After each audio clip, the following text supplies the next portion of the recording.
around it, but it seems like if we get our job. Speaking with MTV today, Kora said an escalation in fake news and news generated on social media challenged the certainty of news presented on the mainstream media. That has been a very big challenge for mainstream media, where we are forever trying to ensure on a day-to-day basis that we are getting it right and we're getting it first. And I think what's important for us is that because we can't control what people are actually posting on Facebook and yes, not accurate, not factual news on Facebook, we need to up our game.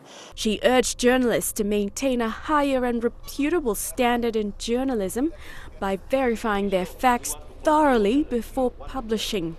We need to cut down on having to talk to just one person or one source for information, especially for our news articles. We need to make sure that we are factual, and we need to continue raising the bar. I think that's how the mainstream media is supposed to operate now in order to try and counter the challenges that we have with fake news. Frankie Kapin, a journalist who suffered harassment earlier this year, said he met his fate because he was accused of publishing fake news.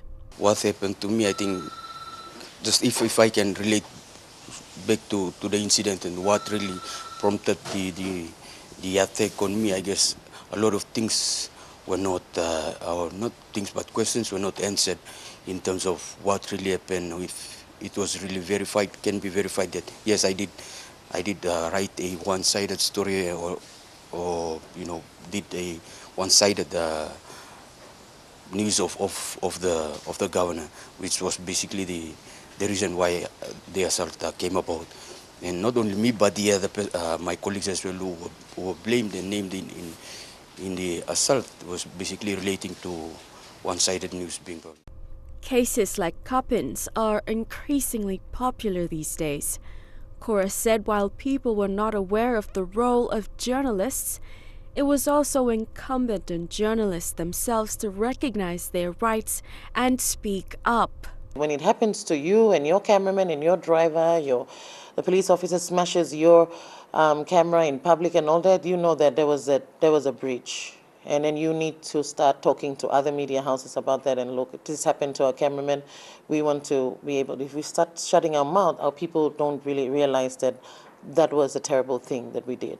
Kora suggested that moving forward, media houses should also consider taking journalists currently studying in universities under their wings and teaching them the same principles before they graduate.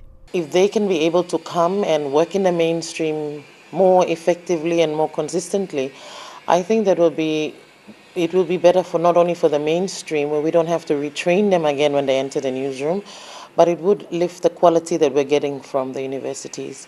Maybe the study curriculum hasn't changed, but mainstream has changed, which means it's important that we must interact. Melissa Goviro, National EMTV News.